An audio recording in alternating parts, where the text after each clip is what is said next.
Welcome. I wanted to make a video about how to simplify an exponential, not exponential, but a expression with exponents, either the numerator or denominator, using all the different exponent rules we learned, right? We learned a few. We learned the product rule of exponents, the quotient rule of exponents, the zero rule of exponents, and we also learned negative, but we won't talk about that in this video. When we see this problem on the right here, this looks like a big old mess. This looks like a big old mess, right? And it can be very alarming and very scary to know how to manage it, right? But I wrote a problem that's just like this, but a lot simpler right here. Well, we have this expression that that you guys have probably worked with before. I want to know how to get this all knocked out, and we have all these different letters, right? And the steps you take are going to be very similar to what we do in our big equation. In this equation, I gotta first, before I can subtract 7, I gotta simplify this fraction. And before I simplify this fraction, I need to know what's on top and what's on the bottom, right? The only way to know what's on top is to actually evaluate that exponent, right? So what I'm gonna do is I'm gonna do what's 3 squared. 3 squared gets me 9. And then what's 4 cubed? 4 cubed would get me 64. And when I know the back-to-back at this, I know it's a secret multiplication symbol, right? So I'm going to multiply them just like that. And that can drop down the rest of my problem. Now I just got to evaluate what is 9 times 64. I don't know that off the top of my head, so let me put that in my calculator. 9 times 64. Very big number. 576. And then I drop down my fraction, my division problem. I drop down at -7. And now I can evaluate this. So now I'm going to divide 576 divided by 12, and I'll get 48. And then I subtract 7. So my final answer would be 41. The same steps go here, but here we don't know all that. We know that 3 equals 3, 4 equals 4, all that different stuff. But in our new equation over here, we don't know what A, B, and C are. So we got to be able to do this. We got to do a generalized answer to it. So first thing I'm going to do is I'm going to try to knock out this exponent. Also, if it helps, put a times sign here because you know that means times, right? If I had 4 in parentheses, 3 in parentheses, we know this really just means 4 times 3. So we got to work that out. We got to remember how to do that. Let me erase that real quick. So what I'm going to do is I'm going to evaluate this guy right here with the exponent. Now, the way I would do that is I would say, hey, what is 3 squared? What is 3 squared? I know that's 9. So instead of writing 3 squared, I'm smart enough to know that's just 9. Right? And then I know I got A's, B's, and C's. Now, this is the power of power rules. I didn't mention that at the beginning, but this is the power of power rules.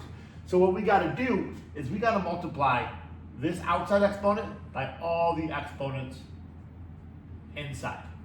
So instead of it being a to the 2, we have 2 groups of that. So that's a to the 4, b to the 6, c to the 7.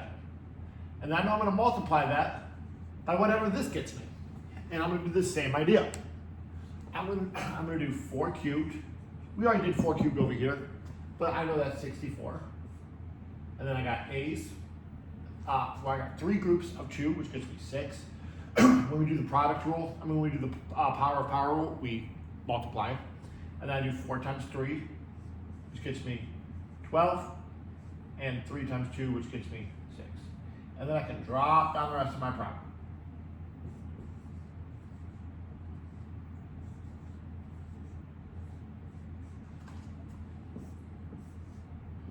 I know it looks messy, but that's like the whole point of it, where we got to clean it up little by little. And now, I still want to get rid of this fraction, but I can't do that without trying to multiply the top out a little bit. So I'm going to do the same thing. I'm going to multiply out the top. So when we do multiplication, we're going to multiply the numbers. This gets us 576. And then I know that I have all these different exponents. Now, what an exponent, we've talked about it before, but what does an exponent mean? An exponent means repeated multiplication. So how many times in my numerator, the top part of my fraction, am I multiplying by the letter A? I'm multiplying it by 4 times here and 6 times here.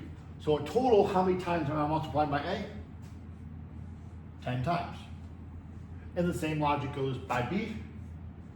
We have 6 over here, 12 over here, which gets us 18.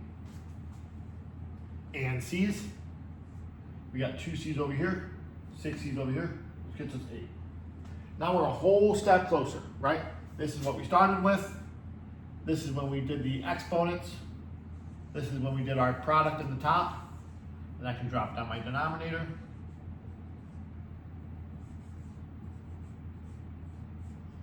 And I can drop down my minus 7, A5, B9, C4. Hopefully, yeah, that's gonna fit on the board.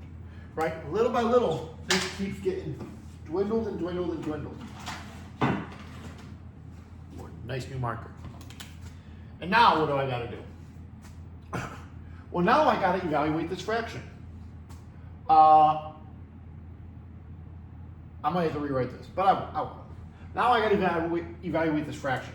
Just like when we did the product, when we did the product of powers, I multiplied the numbers and then I dealt with all the variables. I'm gonna do the same thing here. I'm gonna divide, because this is a division problem. I'm gonna divide these two numbers, which gets me 48, and then I got A. Now I have 10 up top, 5 down low. Remember, when we do, I'm gonna erase this over here though. When we do the quotient of powers, quotient meaning a division problem with exponents, when we do the quotient of powers, we subtract. Kind of like when we did, kind of like the opposite of adding the exponents, we're gonna subtract. Because logically, if I had, oh, let that dry. My arms better dryer. Logically, if I had a to the fourth divided by a to the second, a to the fourth is really just a times a times a times a. A to the second is a times a. And we know that in division, if you have something up top and down low, they cancel out. Up top, down low. So what are we left with? A to the second. Or logically, we could have just did 4 minus 2. Same thing works here. I got 10 up top, 5 down low. How many do I actually have left? I actually just got 5 left. I got 18 B's up top, 9 down low. So I really just got 9. And I got 8 C's up top, 4 down low. So I really just got 4. So I really just did my division right there, nice and quick. And then I'm gonna drop down my minus 7, A5, B9, C4.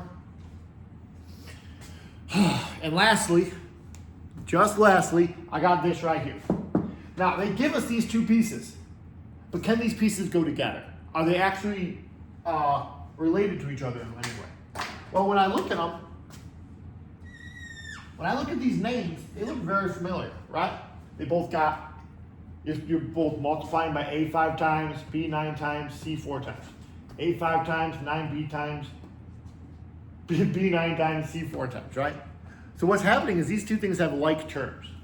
And just like when we do 3x minus 8x, you're gonna drop the name without changing it, and you're gonna evaluate the numbers. So what is 3 minus 8? In this case, it's negative 5. Same thing goes here. I'm just going to put an arrow this way. That's gonna fit on my board. And I'm gonna drop my name, A5, B9, C4, and then I'm just gonna do my numbers. What is 48 minus 7? 48 minus 7 is 41. We just made this big old mess right here. Blah, blah, blah, blah, blah, blah, blah, blah, blah, blah, blah, and evaluated it into a pretty one-term number. And just one last thing before I send you off.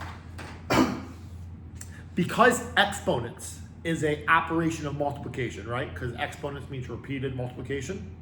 The only way exponents change is through multiplication / division, right? That's Stephen Pendas. So since we're not multiplying and dividing, those exponents are not going to double, change, or do nothing. Okay? Just as a reminder. I hope you guys all have an amazing day, and I will catch you later. Bye-bye.